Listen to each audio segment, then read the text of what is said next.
Greenland Broadcast nze Williams webale kunegatako mu kiseera kino osinziddewa okutugoberera sifuddeeyo kasitobanga ogoberera Greenland Broadcast onakulade tuzze era nga tukwebaza emirimu gyonna gy'otuusako engalo mikwano gyaffe abatugoberera nemutuwona feedback mwebale nnyo mwebalire ddala abasinziira mu Uganda muyinza okuba nga mulimu Asia abalala mulimu mu Bulaaya Europe abalala mutugoberera nga musinziira mu America abalala muli mu Canada mwebale nnyo mwebalire ddala mikwano gyaffe abali South Africa mwebalire ddala okutugoberera emirimu gyonna gyemutuusako engalo tugibebaliza ddala nze Williams wano ku Greenland Broadcast tuzze n'ebyolunaku lwa leero singa mbadde nfumiintiriza wano nga ngenda okukola nga ngamba singa studio zino tezaali waka olumu nandibagambye bane mundekeeko nabadde nnyumya ne Mordecai Mulisa ne mga bane omulimu guno olumu lwaliwo nga oli exhausted and you like today no ogamba William their partners you like ate Nasolo wange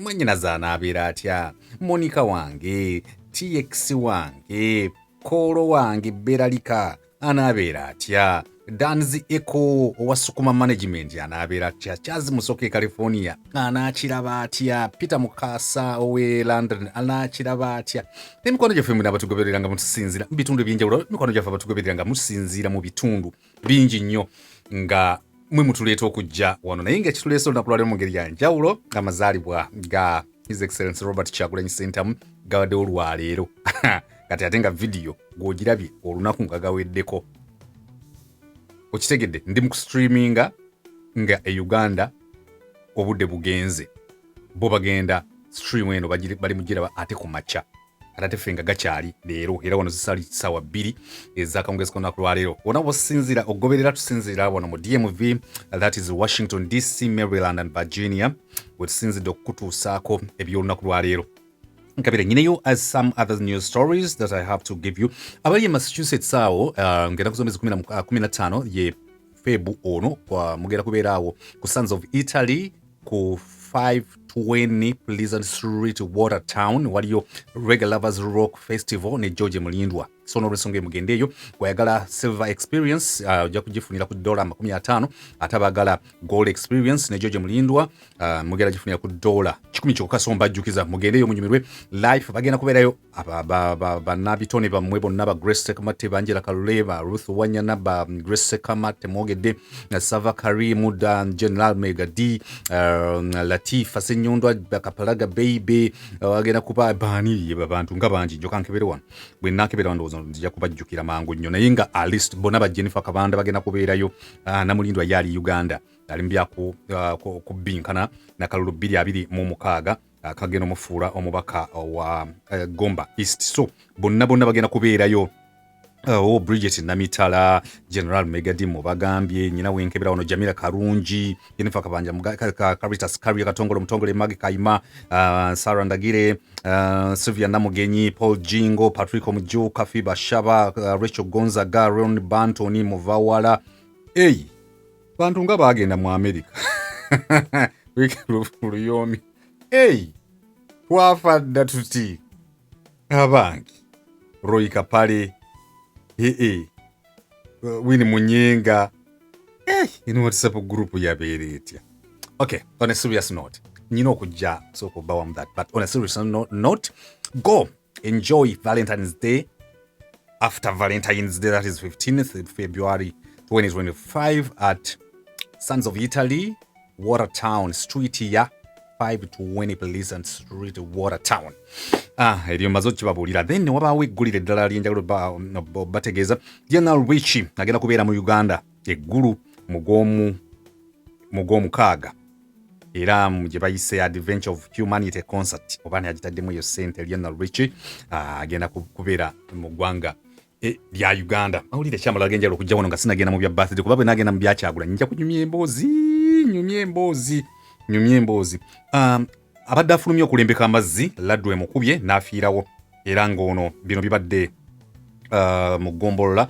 y'ebya Kabanda Rakai laddu ekubye mutuuze Expirito Mugerwa emyaka 37 n'ente nawuli mumanyi kye bayita muyinza okuba tokimanyi waliwo kye bayita lightning arrester arrestinga lightning eyo ng'ejja, so waliwo ebiseera by'eggulu biri akubira ennyo abantu mu ggwanga lya Uganda nga bakubiriza abantu okufuna lightning arresters n'aba radio stations nga tufuna bo arresters obwo ne tubuteeka group transmission bagitani must ku mulongooti ogwo okuba nga tetulumba lightning eyo yajjanga nepa neyitamu wansi mu line paka mu sound process exciter gundi transmission yonna nejikuba paka mu line z'essimu mu mixing console on air awo nowulira ebizibu sikyasobola kumanaginga amaradio g'abandi eyo pressure nekumenya engineer nakubira selector we are off air konze off air kati nze mbagambyeko because lightning etukubi awo nononya father wabali mu siesta nononya abepiskopi abo bawumudde noyita mbizibu ebingi ennyo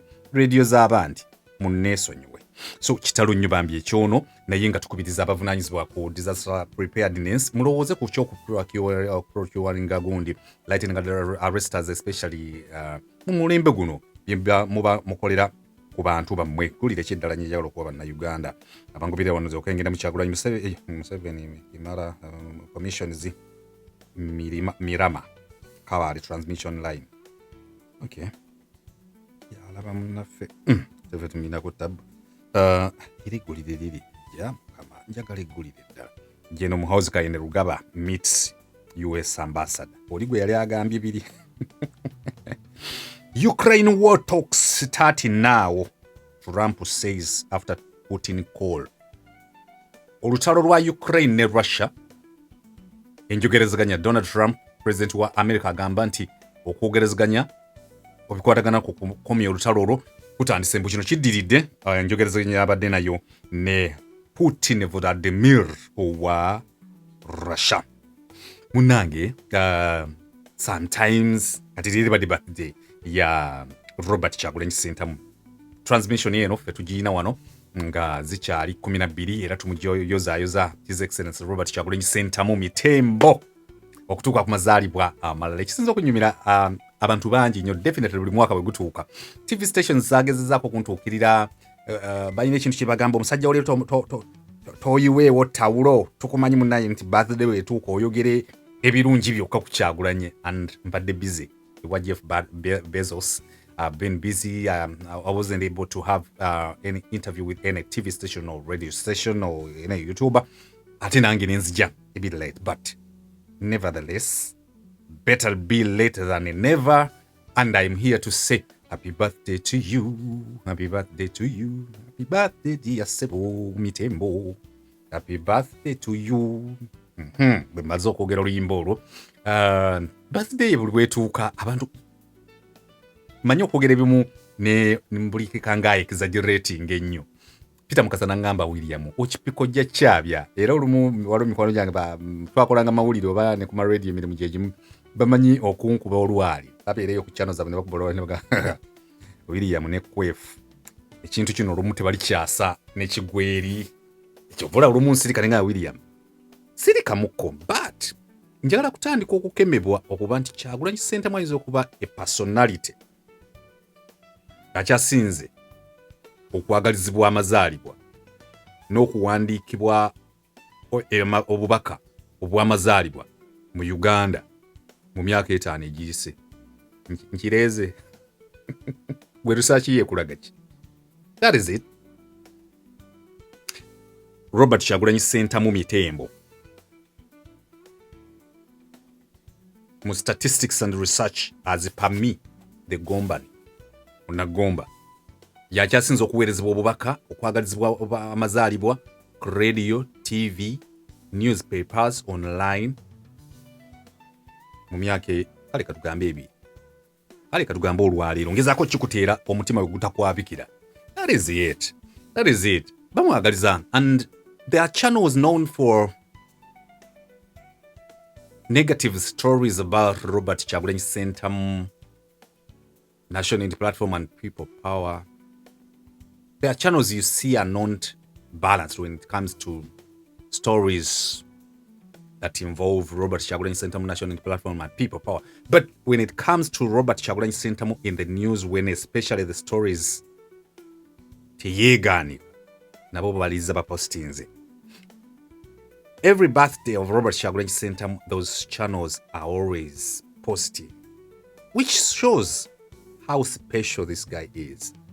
Normally I tell stories about Robert Kyagulanyi Ssentamu buli bwabairayo ne birthday ye ebimu mbasagala biddingana naye ekyensobola okwogera kiri kimu kyokka ti amazaalibwa amalungi na havinga naye interview mu 2022 mu December 2022 mu December n'agamba buli bwalaba obubaka obumuweerezebwa abantu essuubi lye bamuyinamu atera kugamba bugambi ti Katonda onnyambe nneme ku disappointing abantu bano bamuyinamu essuubi.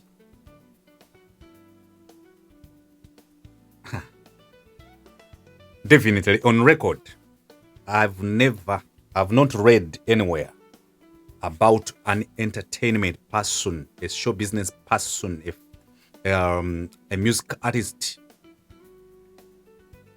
turned politician, turned revolutionary, turned freedom fighter that has been loved, that people have trusted like Robert Kyagulanyi Ssentamu. Sinnasoma wantu wonna, sinnalaba byafaayo byonna bindaga nti waaliyo artist yenna mu Uganda n'afuuka ow'ebyobufuzi, mulwanyirizi w'eddembe, ddembe ly'obuntu, mulwanyirizi w'obwetwaze bw'abantu, n'ayagalwa nga Robert Kyagulanyi Ssentamu, bano bamuteekamu obwesige. So whenever I see people celebrating him, it's not about happy birthday. No, it's about renewals. Abantu baba renewinga obwesigwa bwabwe balina mu Robert Kyagulanyi Ssentamu. And today highlight ebadde ya mbadde bandiruddawa waliwo omwami DJ, one of my students on radio, Shafiki from Canada, sent me a clip, a video of Robert Kyagulanyi Ssentamu being surprised by the foot soldiers on parade.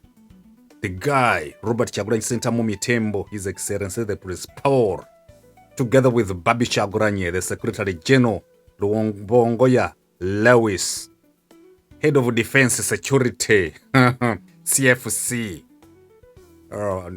Eddie Mutwe, all of them surprised by the foot soldiers on parade. Kyagulanyi Ssentamu came and was like, wow, a foot soldier nga banekedde mu ngoye nga bambadde engatto kintu kinkutteko lenga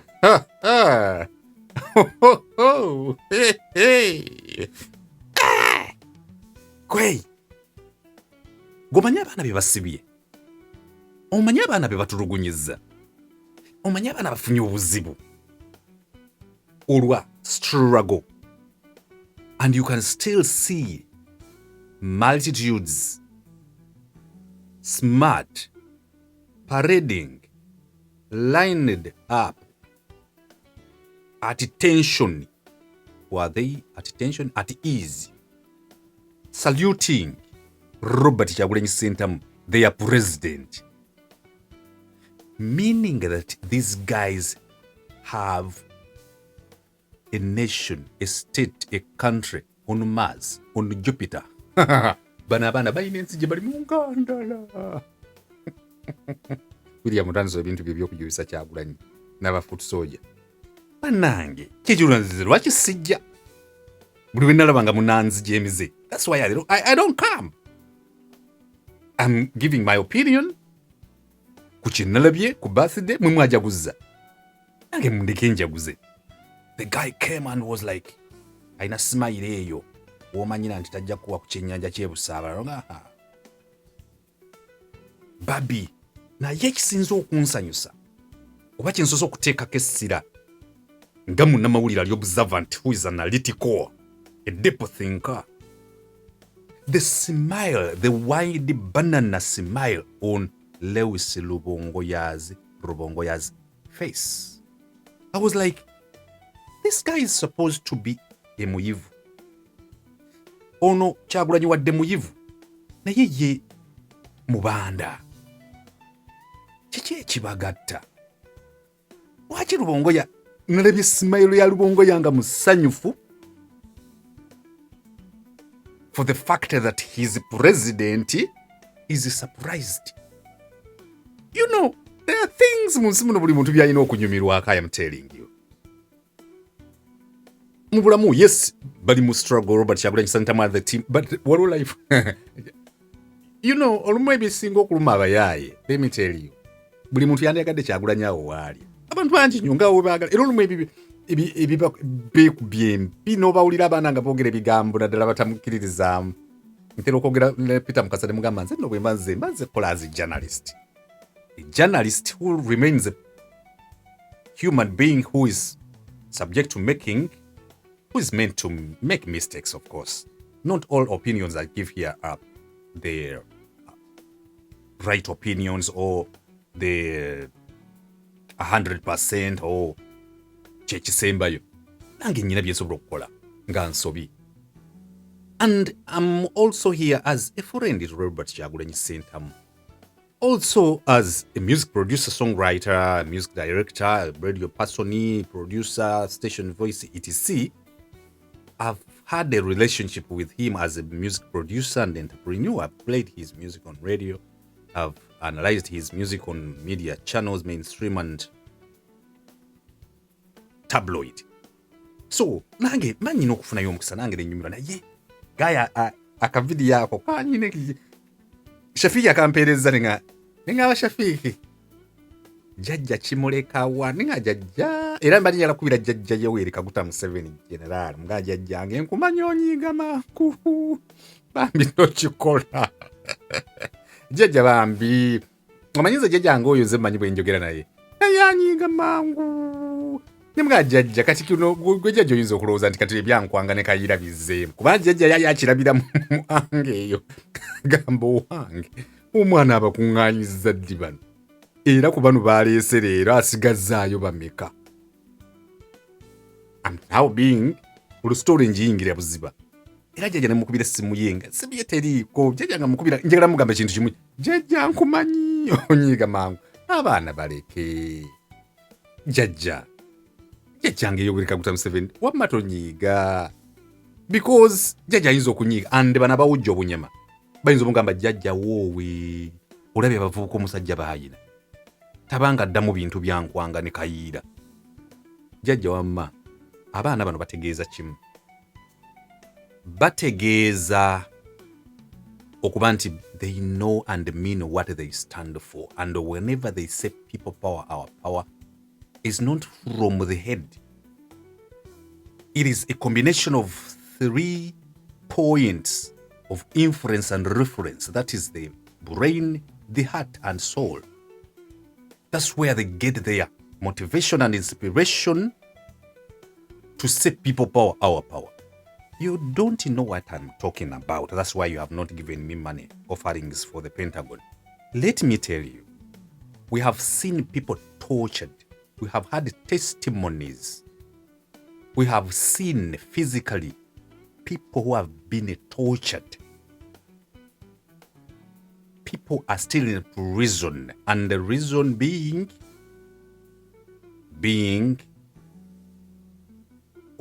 associated or being a part of national platform of people power ERC.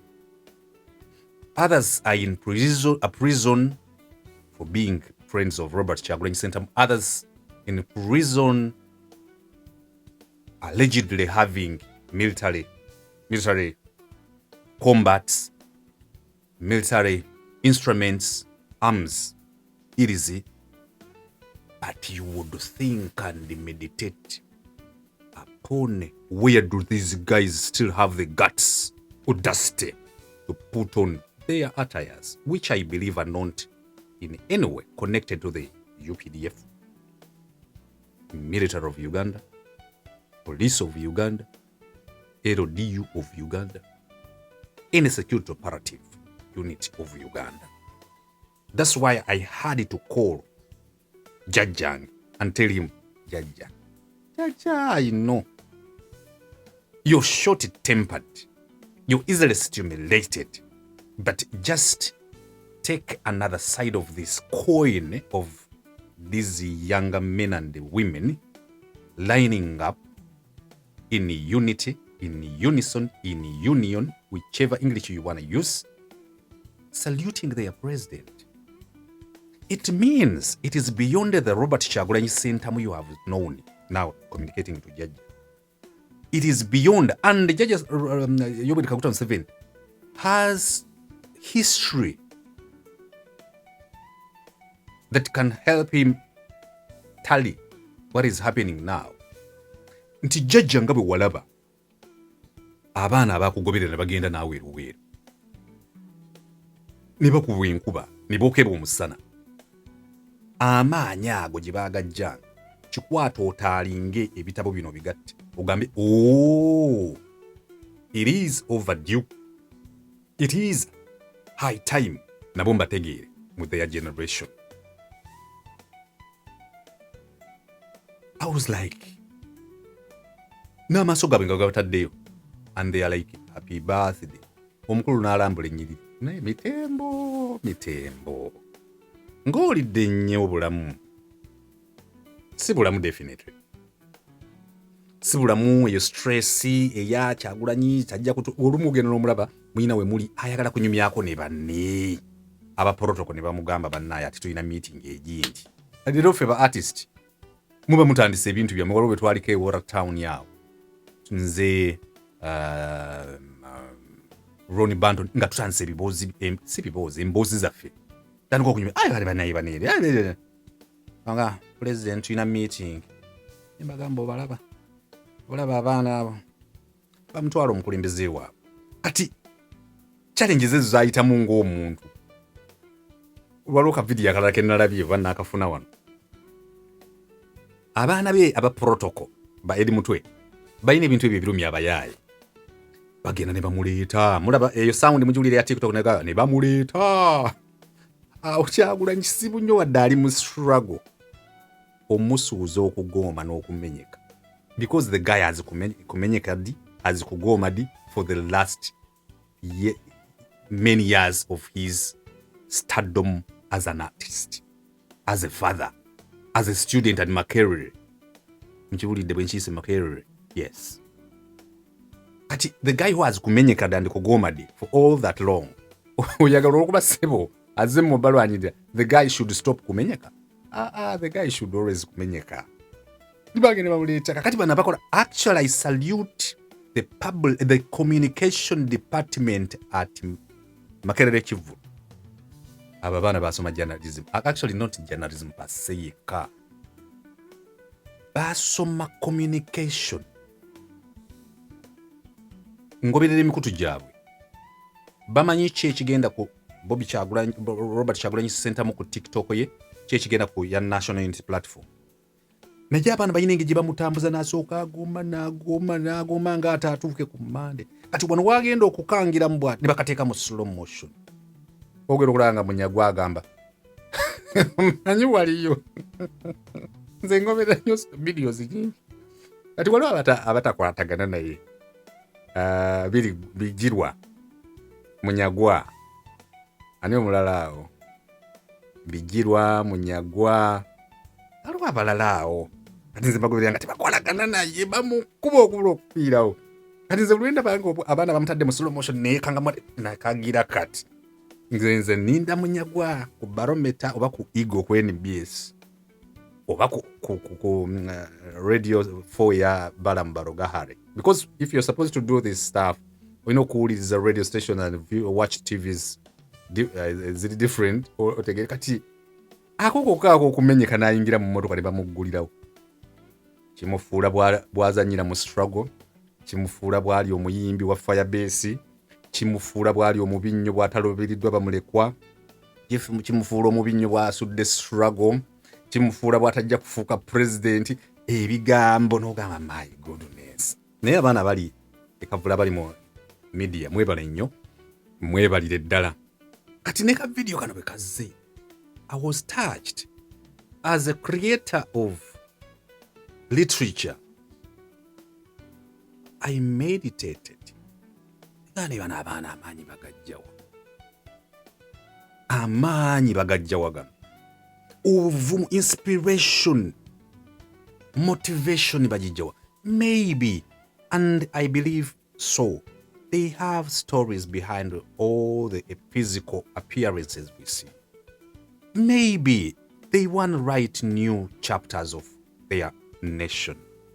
Maybe they believe if or when the new change they are advocating for comes, they will see better tides. Ababeera ku nnyanja okwo waliwo amayengo agajja ne gajja ne gajja ne gajja ne gajja ne gambuka naye omulunnyanja waliwo watuuka ekiseera opting for better tides nti wadde nago gasigala mayengo naye amayengo ag'obulungi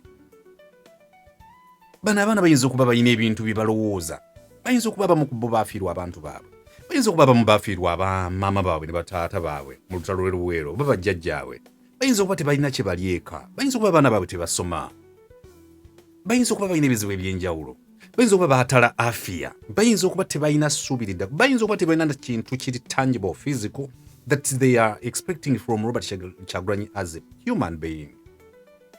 Kyagulanyi bw'oba omugoberedde ebiseera ebisinga when is looking at these young men and women, he's short of words. Sometimes he gets off his feet, moves miles high, the sea level. Mugiyita above the sea level.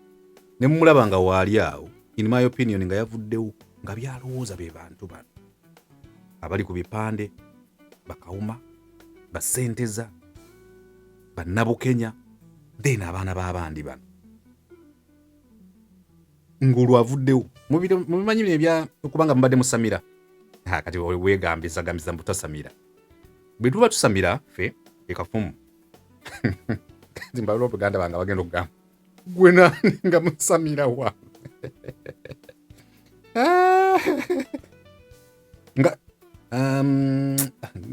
namalirako nengonere namalire mukone nnyo namalirako nengonere mukone baba namalire nagala kuyimba nnyo father ajja kundaba wayinza okuba bafather bandaba n'abaepiscopi oyo mwana oyo teyaweererwako ku badominikaani oyo ayimba but sometimes musobola musigala muyimba namalirako nengonere mukone nnyo namalire mukone nnyo namalirako nengonere ejembe nambali namalire mukone nnyo omukongozi nga yavuddewo dda. Kyagulanyi olumu muyinza okuba mumulaba wemu naye nga byalowooza bingi. Just imagine you're from a meeting. Yes, it is your birthday. You're expecting to be on the road for another engagement, meeting, etc. You find a multitude, you find masses outside, lined up, smart. Nibuba weddemu amaanyi abaana bakuzzaamu amaanyi and you're like, Yambuza, I had an interview with him. He was like, whenever I see this love, this support, I'm like, how high should I go to disappoint these people? Or how hard should I fight not to disappoint these people? Oweddemu amaanyi, okooye, n'obasanga wabweru, bo basimbye line, they are like this. Gayo otandika omusaasira nomugamba mubaabo weebali, bo bagamba bali mu struggle. Sebo obadde oteeseseza ogiveemu. Kyagulanyi emyaka egyo gy'alimu gye gy'aba superstar basinga okunyumirirwa live. Egigye gy'atemwako n'ayingira mu byenjagala okuyita ebintu byaffe ebya seeing a new Uganda. I understand. I've always had taglines of making America great again. At some point, ever after a decade or how long, you'll find countries be like making or rejuvenating, redefining, doing rebranding this region, doing this afresh.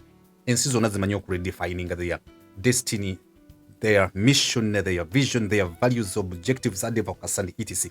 And I also believe in a better Uganda where nepotism is not the order of the day. I was talking to Mordecai Morisa and I was like, Morisa is called Morisa, not Molisa.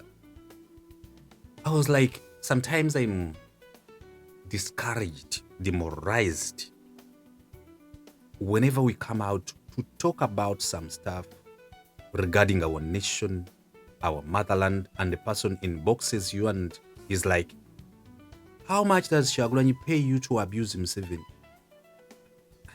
Ate nze kasito ngambye ekintu bwe kityo ngenda okulira nga Selector William avaawo, nga Muzeeyi William owa branding omulungi ayeyogeza nga agenda mu ggulu ku Manda avaawo, nga mpulira muzzukulu wa Gucci ne Patrice Jjuuka ajja bw'ati, muzzukulu wa Namusoke Elizabeth nga ajja bw'ati najja nabadda nga awunzirayo mu Weggomba nga bw'ati onsiriwalirako nno obusiru bwamwe bwe muzunza sindowooza tugeza n'onsinikirako kasaana nko okubuuza ebyo because I won't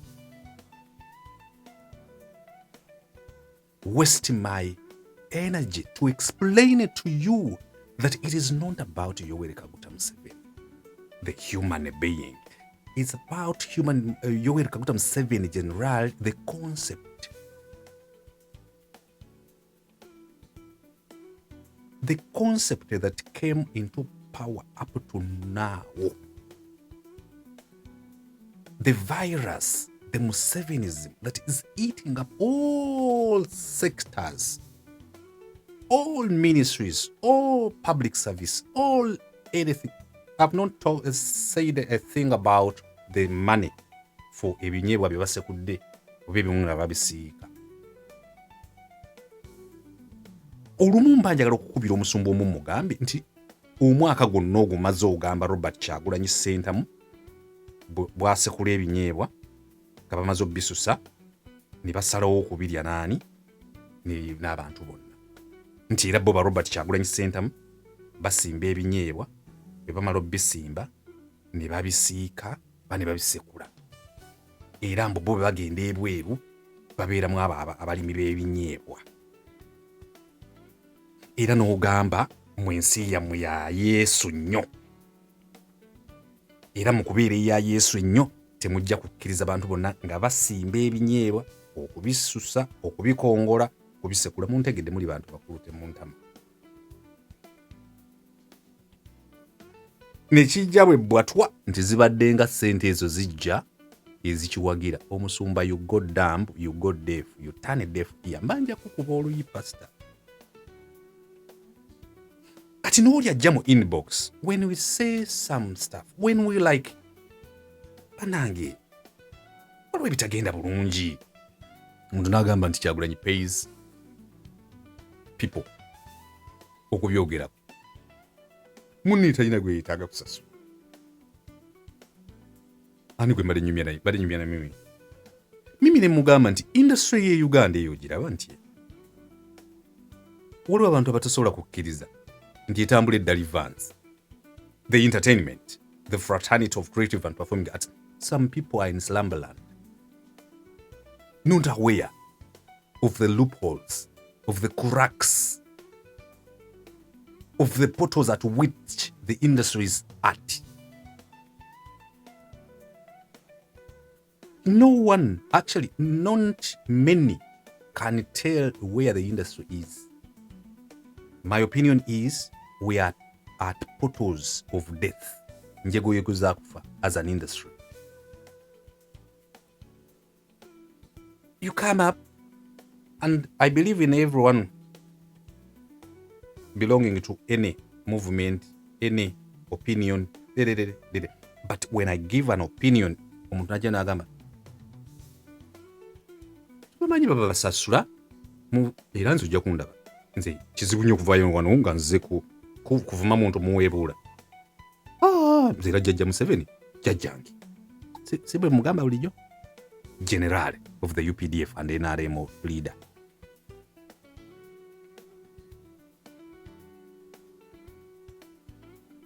It's not about him as a human being. It's about a fundamental change he mentioned at the steps of parliament when he said it is no longer a mere change of guards, but a fundamental change in the politics of our country. That's the change now. Kama is back, haunting him and the team.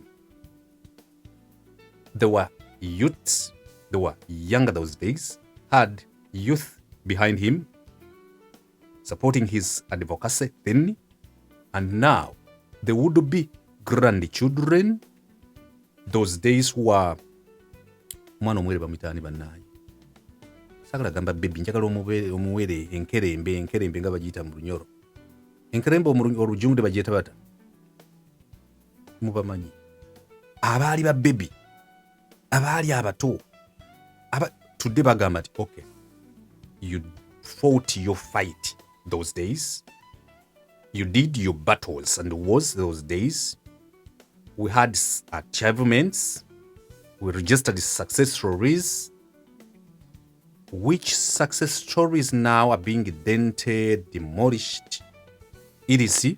And we want to paint a new page, a new picture.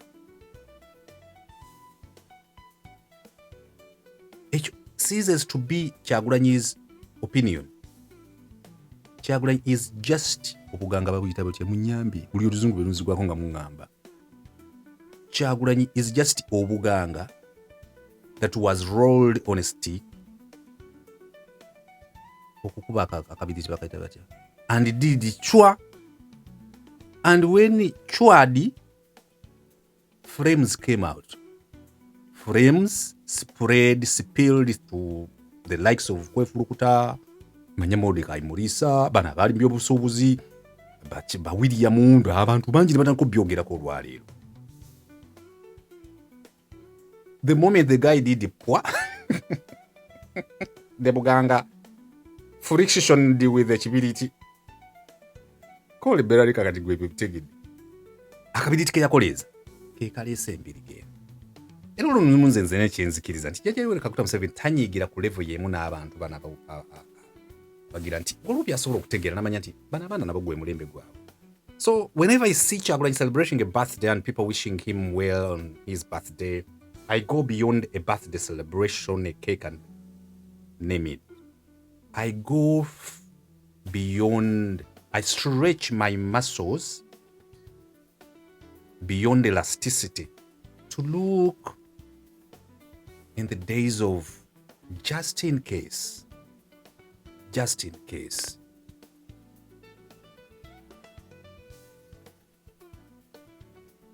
These people, younger men and women, are disappointed at themselves, at the leaders. What can happen? Just in case they become hopeless. Omuntu awedde mwesi obuyo mmanyi. Buli wembalaba nga bakuŋŋaanya awo ngamba abaana bano tusaba Katonda basigale nga bali hopeful. Once they become hopeless, balokole abo abaana bemulaba bambadde abo. Once they become hopeless, and I am sure they are tinjegoyegozi. Kyovulwa abantu bayimirira ne baga aizu. Era ensobi gye tukola ng'eggwanga kwe kwogera bye twogera byonna nga tubizingira ku Robert Kyagulanyi Ssentamu. Eyo ensobi tugikola.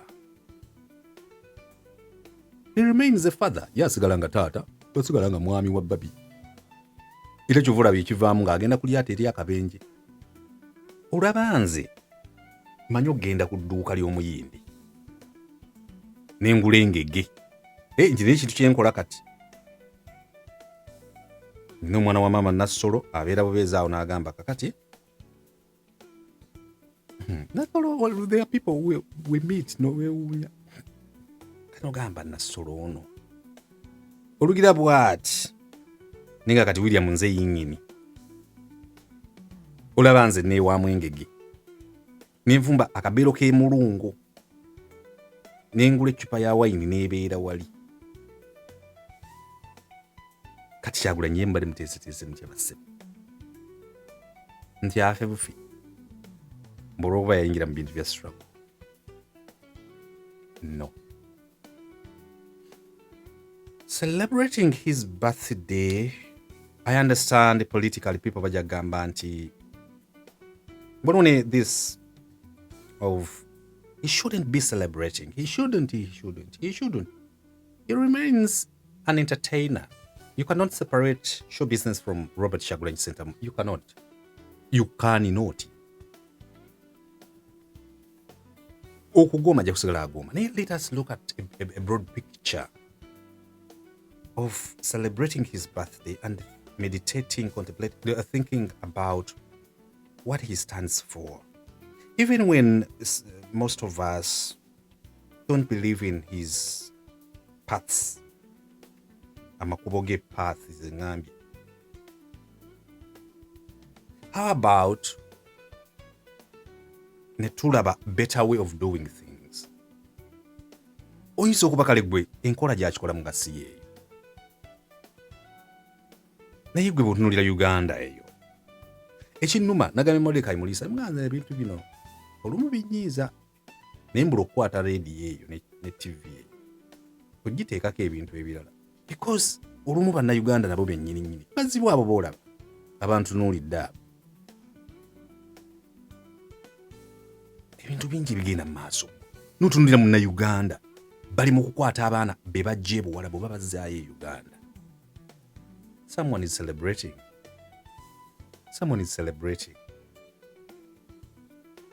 Omuntu n'awulira nga bagambye Trump ayagala kuzzaayo bannayuganda mu Uganda n'akola YouTube video ng'aleese engoma n'empuunyi kababazeeyo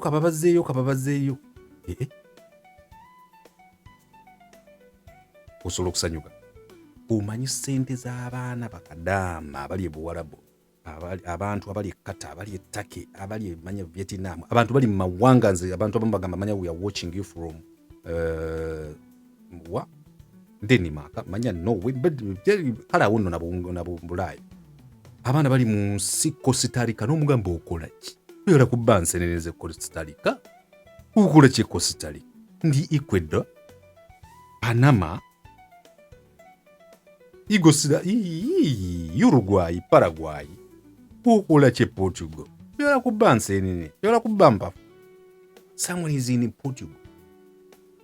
Aweereza ssente nezigenda ku anti w'edduuka, nezigenda lwa kikajjo alina edduuka, nezigenda ku ddwaliro, nezigenda mu katale, nezigenda era ssente ezo nezimala ziyimirira mwe zimuweereza ku ssente wenvu n'emikutu emirala. Tomanyi kyezisobola kukola economy ya Uganda.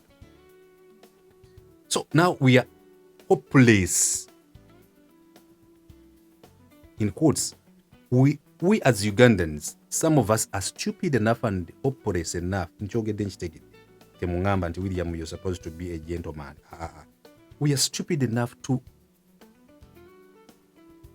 blow trumpets of to blow fanfares because people are being brought back to Uganda.